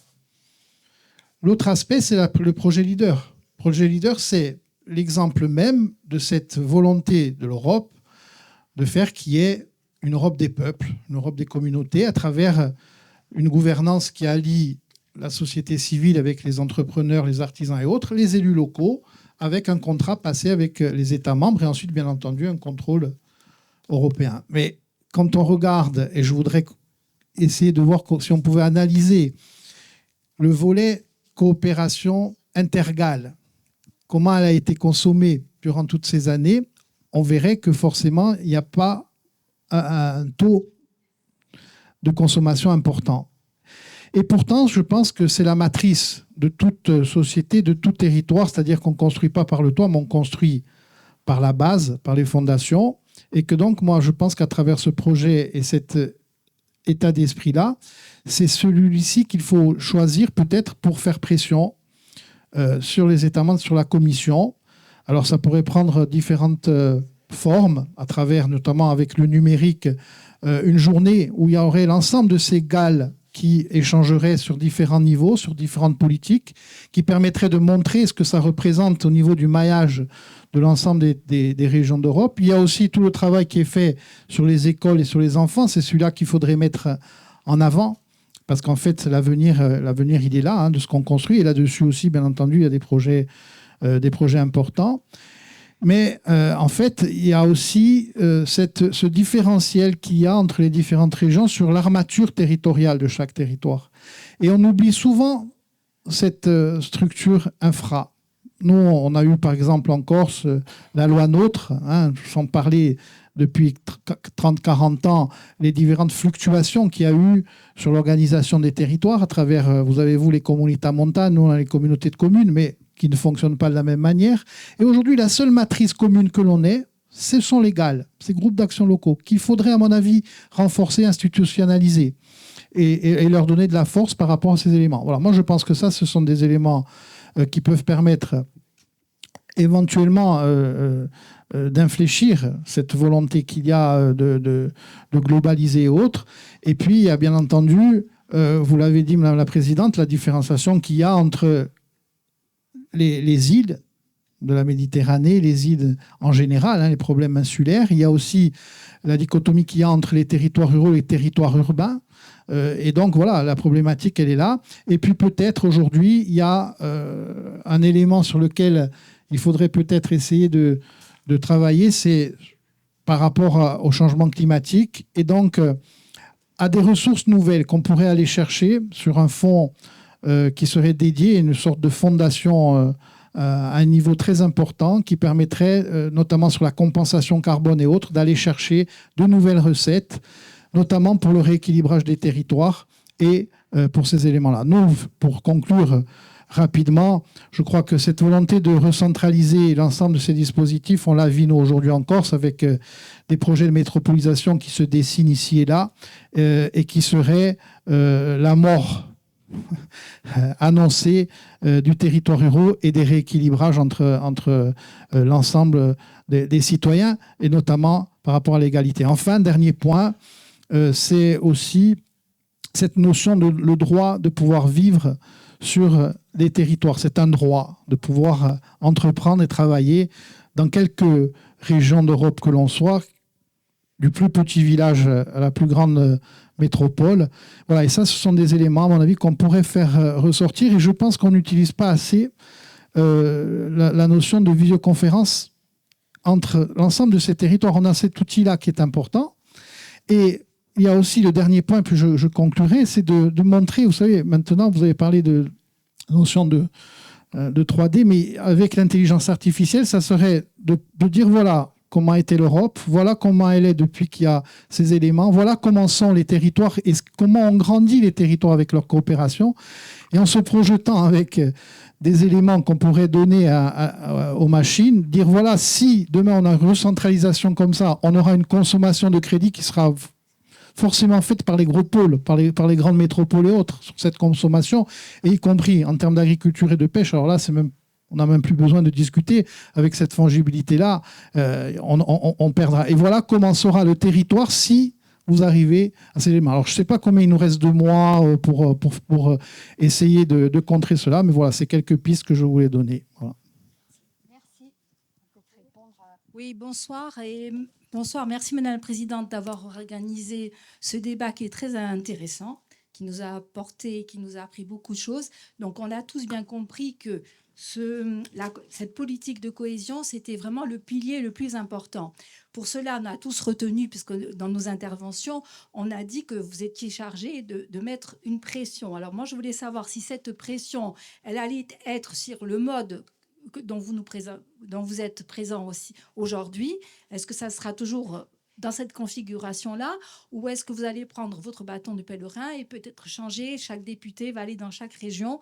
Ça, c'est pour savoir un petit peu comment ça allait s'organiser. Et ensuite, pour revenir aux propos de François Alphonse, quand il a parlé, c'est vrai que les fonds européens sont plutôt destinés à tout ce qui est un peu innovant. C'est vrai que vous l'avez dit chacun dans vos discours, vous avez bien dit que la politique de cohésion et la politique de créativité, elles n'étaient pas antinomiques, mais elles allaient ensemble. Et ça, j'ai bien retenu. Et donc, c'est aussi important de le dire et de le souligner. Voilà, c'est tout. Merci. Alors, merci beaucoup. Merci pour vos interventions et vos témoignages. Moi, pour ma part, j'ai bien pris note, évidemment, de l'investissement qui est le vôtre pour la défense de la politique de cohésion au plan politique. Vous le savez, au plan technique, dans chacune de vos régions respectives, certainement que les services techniques en charge des questions européennes sont aussi mobilisés avec le cadre qui leur est fourni avec leur État, donc un cadre de discussion technique. Vous avez parlé tous des externalités positives de la politique de cohésion et je pense que toutes les personnes ici présentes sont assez convaincues. Nous le sommes au plan technique lorsque nous travaillons sur les questions européennes. La vraie question, et ça a été dit par Luca Menesini, c'est quand même que l'Europe a mauvaise presse. Et en fait, dans le combat que vous êtes en train de mener, qu'au plan technique, nous suivons avec l'investissement qui est le nôtre, il y a quand même un enjeu fondamental, c'est qu'on a très peu de temps pour justement défendre cette politique de cohésion dans un cadre ultra contraint. Et nous n'avons pas le soutien général des citoyens qui souvent sont éloignés de l'Europe, qui voient l'Europe comme la cause de nombreux maux, mais qui ne sont pas forcément investis. La présidente a d'ailleurs donné l'exemple de l'agriculture où les agriculteurs, ils sont mobilisés. Donc, que peut-on faire, selon vous, dans le temps qui reste, justement, pour aller défendre cette politique de cohésion avec une approche territoriale forte, pour investir, solliciter et mobiliser nos propres citoyens, leur faire comprendre que la politique de cohésion, elle est chaque jour sur le terrain, elle les accompagne et elle a souvent changé leur vie. Voilà, donc moi j'aimerais savoir, parce que vous venez de régions différentes, qui ont des histoires différentes, évidemment d'horizons politiques aussi différents, selon vous, que peut-on faire dans un calendrier très très court pour mobiliser l'opinion publique européenne, nos opinions publiques dans nos territoires et ainsi peut-être accompagner la démarche politique qui est la vôtre. Merci.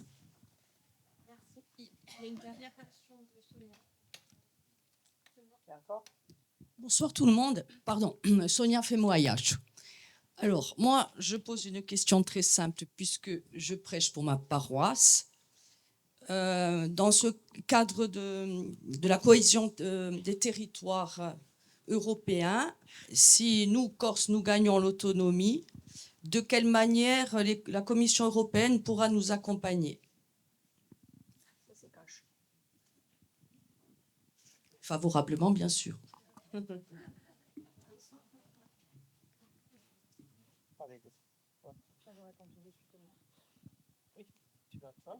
Tu répondras à la pression. Oui, je réponds sur différents points. Non, allez-y, toi. Allez, on va faire un tour. Tout le monde va prendre la parole. Tout le monde va prendre la parole. Oui. Allez-y. Bon. Je viens ici parce que comme ça, j'ai ici le... J'ai ici les questions.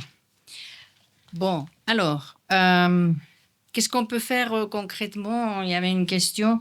Bon, à la LE, ce qu'on a fait, c'est mobiliser nos parlements. Donc, même ici, dans cette chambre, il y a eu un texte qui a été préparé par un groupe de travail mené par voté, une motion qui a été votée, préparée par un groupe de travail dont à la tête il y a une ex-députée européenne bretonne, Lydie Massard.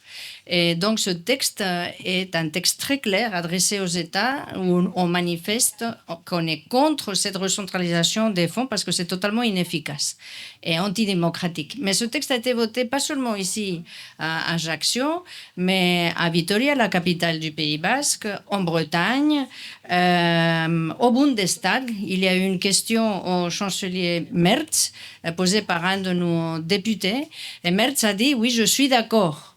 Alors, l'Allemagne, elle nous l'a expliqué aussi, Nanette. Ils ont cette vision beaucoup plus fédérale.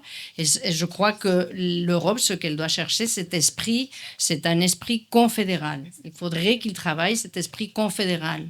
Et il n'y a que cet avenir. Donc, ça a été voté aussi au Parlement catalan, et en Frise, donc le nord des Pays-Bas. Donc, on a mobilisé nos rangs pour cela. Je suis d'accord avec la personne qui a parlé de l'absence de démocratie et comment coopérer, comment faire pression. Ben justement, des dialogues comme ceux-là sont très intéressants. Nous venons aussi d'en faire un dans une place publique à Valence, où ce texte a été aussi voté, à Gandia, dans un village où il y avait beaucoup de personnes qui écoutaient notre message. Parce qu'on ne peut pas, et là je rejoins la personne qui parlait en dernier, et qui nous disait, bon, mais comment mobiliser nos citoyens? Ce n'est pas normal qu'on parle de l'Europe seulement dans les années où il faut voter pour les élections européennes. Et ça, ce sera en 2029.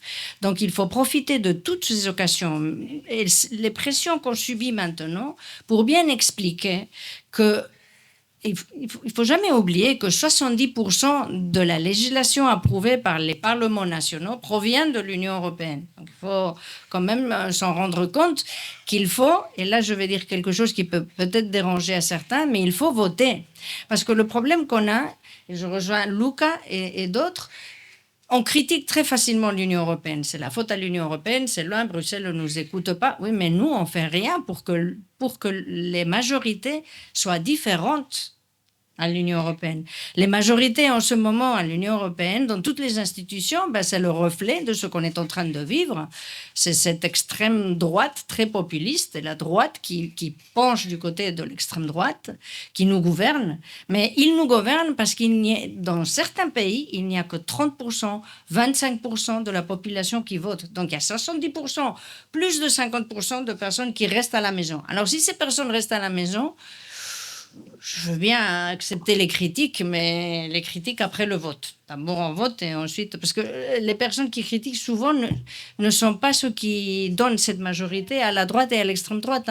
C'est dans le centre-gauche qui a cet esprit critique qui est très bienvenu, mais qu'il faut mobiliser pour rééquilibrer la donne. La jeunesse, c'est évidemment, je suis d'accord, il faut parler, même dans les écoles, tout. Changement climatique, des fonds, ils y sont, hein, mais maintenant, il faut trouver aussi que ces fonds aillent directement aux régions et qu'ils ne restent pas entre les mains des grandes entreprises électriques, comme c'est le cas par exemple en Espagne, et les régions ne voient pas grand-chose de cela. Le droit de pouvoir vivre dans nos territoires, ça, c'est une question qui revient toujours dans tous nos territoires. Dans certains endroits, on est plus avancé, par exemple, sur le statut des résidents. Donner une priorité aux résidents pour essayer de freiner une présence et des décisions prises par des personnes qui n'habitent pas toute l'année ici. Et puis, bon, je crois qu'avec ça, oui, il faut donner aussi des exemples concrets. Quelqu'un demandait, mais des exemples concrets dans vos territoires. Qu'est-ce qui fait que, avec cet argent qui nous est venu de l'Europe, qu'est-ce qu'on a pu faire? Il faut parler vraiment des choses très concrètes dans le cas d'un village, parce qu'il faut descendre aux petites réalités. On a eu, à cause du changement climatique, de terribles tempêtes à la côte basque, et qui a été vraiment démolie. La plage, elle a même disparu. Bon, ben, grâce au fonds européen, ça a été, il y a eu une passerelle qui a été reconstruite, qui maintenant permet à tous les citoyens du village et ceux qui viennent nous visiter de pouvoir marcher et jouir de la nature. Donc, mais ça, c'est un cas concret. Il y en a beaucoup. On parlait de Erasmus et beaucoup d'autres projets. Donc, je pense que la responsabilité au niveau local est de parler de tous les projets, sans exception, qui reçoivent un financement de l'Union européenne. On a l'habitude, quand on se balade, de voir un panneau, fonds régionaux, un petit machin, Union européenne. Mais il faut en parler parce que les gens ne passent devant et ne regardent plus. Donc, il faut dire, c'est grâce à l'Union européenne qu'on a pu faire ceci et cela. Merci, Lorena. Lorena a presque tout répondu, donc il a dit beaucoup de choses qui sont très importantes et qui sont aussi mon opinion. Je veux d'abord encore donner quelques chiffres. Donc, le budget actuel du MFF pour donc l'année 21-27, c'est à peu près 1200 milliards d'euros. Il y a dans cette période à peu près plus de 1,5 million de projets financés dans l'Union européenne. Maintenant, avec le nouveau MFF, le montant... Je précise, cadre financier pluriannuel. Oui. Voilà, c'est le budget. Annuel, hein. C'est le budget. MFF, oui. Oui. Le montant total proposé, c'est environ maintenant 1,7 trillion. Avec la cohésion économique, sociale et territoriale agriculture, on parle d'une enveloppe environ de 791 milliards d'euros, à peu près donc 45% du budget total. Donc, c'est seulement pour vous donner des chiffres. Il y avait la question aussi, qu'est-ce qu'on peut faire? Mais il y a le traité de l'Union européenne dans lequel je pense que c'est l'article 5, c'est le dialogue politique entre la région, mais aussi les États membres, avec la Commission européenne. En Flandre, on fait ça souvent. Ça veut dire voter une résolution, une motion dans laquelle on demande des choses de l'Union, de la Commission. Et la Commission est obligée de répondre. Vous êtes autonome. Oui, on a une autonomie, oui, bien sûr, oui. Ça change tout. Ça, c'est vrai. Il y a entre les 27 pays, bien sûr, des grandes différences. Nous sommes tous des Européens, mais il y a des différences. La France est très centralisée, l'Italie est décentralisée, Belgique est un pays fédéral, l'Allemagne est un pays fédéral. Il y a vraiment des grandes différences. Ça doit rester comme ça. J'ai aucun problème avec des pays qui sont centralisés quand il n'y a pas vraiment une demande pour l'autonomie. Mais je sais encore s'il y a vraiment une demande pour l'autonomie, comme on a demandé en Flandre aussi. Et on a une autonomie importante en Flandre. Mais bien sûr, donc, il y a des possibilités pour aller en dialogue avec la Commission européenne. Et pour la Commission, ils doivent répondre, ils doivent réagir. Donc, pour nous, c'est très clair, pas de recentralisation. On a connu aussi une Belgique très centralisée. Heureusement, on est devenu un pays fédéral. J'espère que la Belgique devient un pays confédéral, comme l'Europe devient une confédérale, un système confédéral aussi. Mais c'est surtout les régions, la Corse, la Flandre, les Länder, le Pays basque, les Catalans, mais aussi les autres régions. Ils connaissent vraiment les problèmes, les intérêts de leur région. Donc, il ne faut pas centraliser ça à Paris ou à Bruxelles. Vous parlez toujours de Bruxelles, mais je suis un Bruxellois et donc j'espère que vous utilisez toujours le mot la Commission ou l'Europe, mais pas Bruxelles. Autrement, c'est toujours notre faute. Oui, mais je comprends que c'est toujours Bruxelles, mais c'est la Commission ou l'Europe, bien sûr. Voilà. Mais je pense qu'il y a des moyens pour mobiliser les exécutifs et les pouvoirs exécutifs, mais aussi les parlements pour réagir. Voilà. Voilà, merci. Je vais venir ici comme ça. D'abord, 2-3 considérations générales. La première considération, c'est que je suis européiste, mais ça ne va pas dire que tout marche bien. L'Europe, il faut la changer. Il faut être clair de ce point de vue. Donc, ce n'est pas parce qu'on est européiste que tout marche bien comme ça. Mais on lutte pour une Europe qui soit plus forte. Une Europe qui soit fédérale, une Europe qui protège les citoyens, qui soit démocratique et travaille sur la qualité de vie des citoyens. Je pense que ça, c'est très important. On le disait tout à l'heure, qui m'a précédé, ça me fait impression. Maintenant, c'est un moment dans lequel, en Italie, on a plein des inaugurations de Next Generation EU, le plan national de reprise et résilience lancé après le Covid. Donc, messieurs et madame les maires vont faire l'inauguration. Bravo, bravo, bravo les maires, bravo les maires. Et ça semble que l'argent soit tombé du ciel. C'est de l'argent européen, il faut le dire. Il faut le dire avec clarté. Il faut dénoncer quand il n'est pas dit. Donc, on dit en italien dare a Cesare ciò che è di Cesare, donner à César ce que c'est de César. Dans le sens que, vraiment, je pense qu'on est dans un moment que c'est un moment un peu carrefour. Dans quel sens? Dans le sens que aujourd'hui, l'Europe est menacée comme jamais c'était passé auparavant. Dans un certain sens, est menacée de l'intérieur et est menacée de l'extérieur. Est menacée de l'intérieur du fait qu'au moment qu'il y a eu la Brexit, aussi beaucoup de forces anti-européistes ont changé la stratégie. Parce qu'avec Brexit, la stratégie, c'était de rester dehors de l'Europe et faire sortir les États de l'Europe. La Brexit a été vraiment une faillite totale. Et donc, la stratégie a changé. Ces gens-là, maintenant, veulent vider l'Europe du dedans. Et à côté de ça, il y a aussi une attaque en Europe, une attaque à l'Europe qui vient de l'extérieur. Pour les choses qu'il disait tout à l'heure aussi, qui m'a précédé, en disant la question, par exemple, les règlements sur l'intelligence artificielle, c'est quelque chose que... On est pas mal attaqué sur cette chose-là parce qu'il y a toute une partie du monde, à partir du high-tech, les grands mondes des entreprises, des technologies qui disent non, il ne faut pas régler. Mais parce qu'en fait, ça va mettre en discussion la démocratie. Ça va mettre en discussion le pouvoir et l'équilibre des États et beaucoup de choses encore.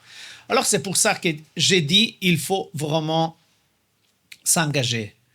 Et l'Europe qu'on veut construire, c'est une Europe qui part du bas du terrain, qui part des citoyens. Et là, c'est la chose la plus difficile. c'est expliquer aux citoyens l'importance de l'Europe. C'est expliquer aux citoyens ce que l'Europe aujourd'hui te porte. Mais c'est aussi faire des luttes locales dans nos conseils municipaux plutôt que conseils régionaux, etc., concernant les questions qui nous regardent, parce que quand même, ça va changer l'équilibre, ça va changer la vie, selon les choses quelle route prennent. Donc ça, je pense que c'est très important, il faut l'avoir clair. C'est un moment dans lequel, je l'ai dit ici, vous avez lutté pour l'autonomie, c'est un premier pas que vous avez obtenu, donc un tout premier pas, mais les choses ne vont pas changer tout d'un coup, tout de suite. Il faut de la patience, il faut de la persévérance, il faut avoir les idées claires là où on veut aller. Je pense que ça, c'est une manière sur laquelle il faut travailler. Il faut redonner une envie au moment dans lequel aussi on a les guerres autour de l'Europe. Et on voit que l'Europe même s'organise pour se défendre.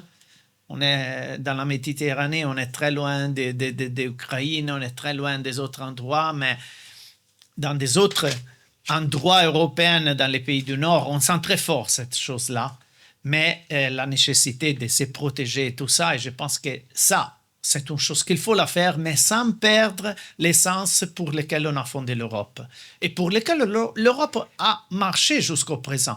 Porter la paix dans un continent. Parce que finalement, ce qui s'est arrivé après la Deuxième Guerre mondiale, quand tous les pays européens se faisaient la guerre l'un contre l'autre, c'est qu'on a créé, avec un processus pas violent, non violent, on a créé un espace qui est surtout un espace de paix. Et ça, je pense que c'est important. Voilà, en venant sur les questions un peu plus petites. Mais Alphonse, tout à l'heure, disait des fonds européens qui te permettent aussi de faire des initiatives créatives. C'est vrai, c'est comme ça. Parce qu'en fait, l'Europe nous donnait des priorités et comme région, on allait négocier ces priorités, on allait avancer sur des projets très originaux.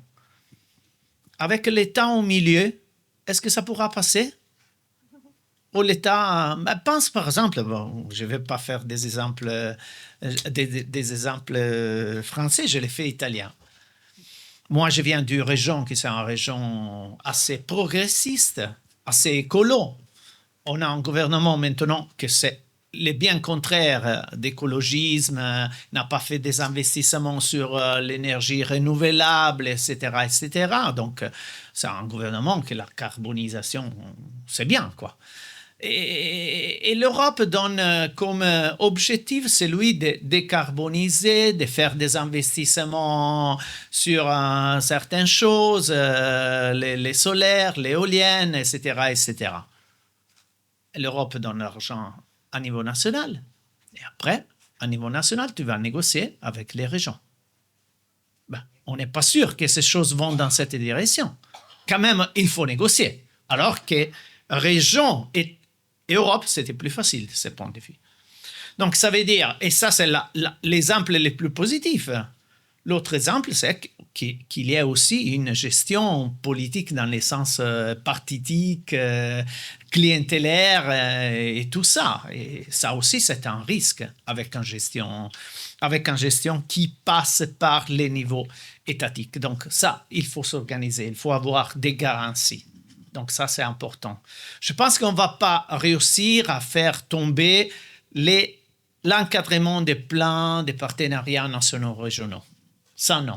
Désormais, ça sera, je pense, avec cette trajectoire. Mais il faut quand même avoir des garanties. Et c'est sur ça qu'il faut se concentrer. Et il faut avoir aussi plus d'argent de ce que ça a été proposé. Et donc là aussi, il faut lutter. L'Europe a lancé la stratégie des îles. D'ailleurs, la présidente Maupertus est une des référents de cette stratégie. L'Europe a lancé les droits de rester. À nous, ça nous plaît de dire les libertés de rester plutôt qu'un droit, mais c'est important, c'est une stratégie. Finalement, s'il ne met pas d'argent dedans, c'est des discours. Et donc, c'est en limite. Il fait de la politique dans le sens culturel, quoi, mais il faut de l'argent. Il faut savoir combien d'argent il y a pour cette stratégie parce que c'est très important.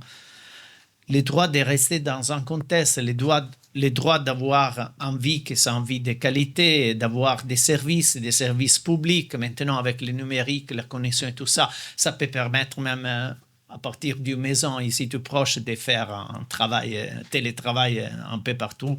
Et puis, une fois, chaque 15 jours, aller au headquarter, le quartier général de ton travail, tout ça. Donc, ça veut dire, ça peut permettre une occasion de développement de ce contexte. Mais il faut quand même avoir les infrastructures, il faut avoir les conditions de base. Et donc, il faut une alliance très forte avec les autorités locales et régionales parce que le développement, ça vient de là. Donc, c'est très important aussi ça. Et on entend, et comme comité des régions, on discute beaucoup sur des stratégies lancées par M. Fitto. Mais c'est très important qu'il y ait aussi pour ces choses une consultation qui part de la base. La dernière chose que vous avez dit, et tout le monde a un peu repris, c'est quoi faire. Qu'est-ce qu'on peut faire finalement? Je pense que vraiment, ce qu'on peut faire, c'est de la sensibilisation, des pétitions. Tout le monde de nous a des rapports, soit avec des parlementaires, soit avec des conseillers régionaux. C'est une bonne partie, c'est ici, donc je ne vais pas dire ça. Mais aussi avec des autres institutions à un niveau plus haut. Et donc, c'est là qu'il faut sensibiliser, c'est là qu'il faut faire une pression, parce que la pression, ça doit arriver à niveau national, à niveau du gouvernement, et donc pour les choix qui seront prises de cette point de vue. Et là, la dernière question sur laquelle c'est Madame la Présidente qui va répondre, mais l'autonomie et la cohésion, ça semble un peu en prise en gire. C'est italien, pardon. Ça semble un peu en façon de se moquer, dans le sens que maintenant qu'on gagne l'autonomie, la cohésion va être centralisée. Il y a quelque chose qui ne va pas. Il y a quelque chose qui vraiment, c'est un peu un conflit. Et je pense que le fait que la Corse a commencé ce processus d'autonomie, c'est très important. C'est très important pour être la véritable responsable du destin de cette île et surtout du destin de chaque citoyen qui est ici. Merci.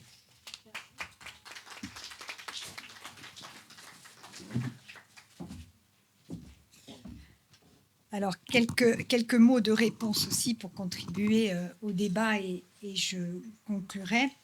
Alors, tout de suite, je répondrai à Sonia, mais la réponse a été en fait fournie par l'exemple de la Flandre. À partir du moment où on est une région autonome, on est de fait dans la négociation. Voilà, donc ça donne une latitude évidemment beaucoup plus grande en matière politique pour affronter la prochaine programmation européenne.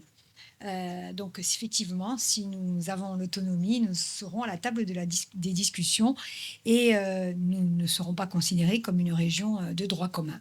Donc il y a un avantage supplémentaire à être autonome. Donc ça, c'est le premier point. Concernant les propositions de Paul Jo, effectivement, Leader et Légal sont un exemple concret de capacité à un moment donné des territoires, mais aussi de contraintes, parce que ça a été très compliqué Légal.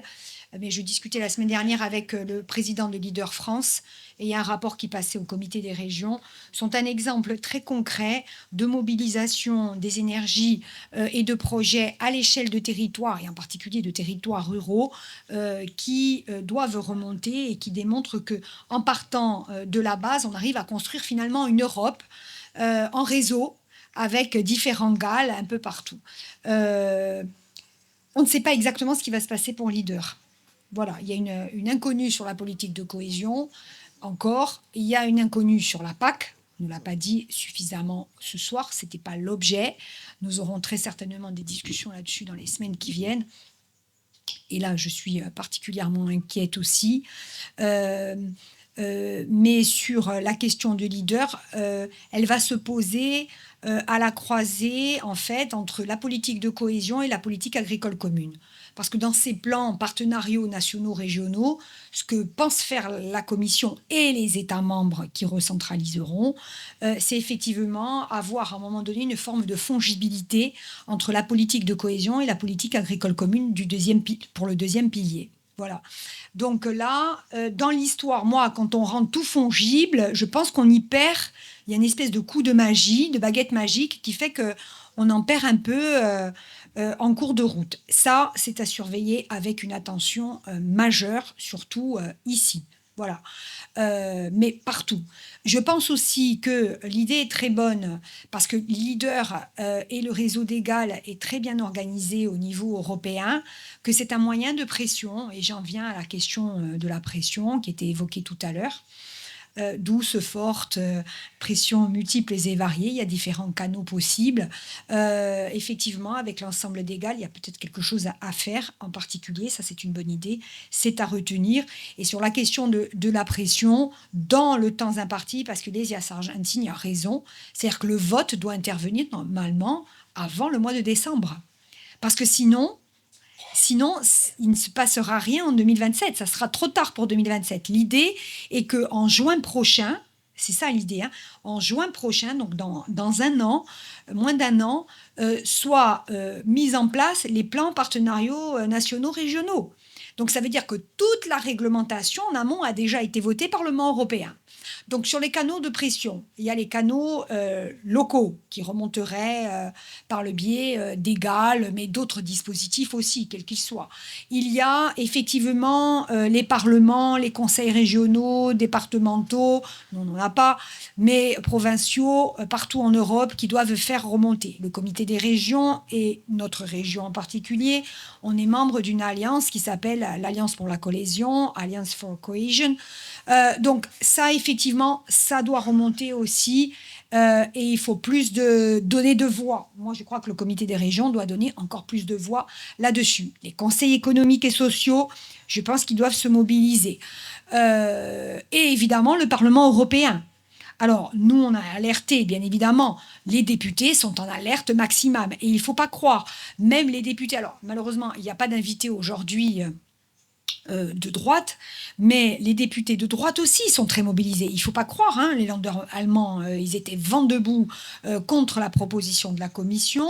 Il y a beaucoup de conservateurs aussi, parce qu'ils sont très attachés.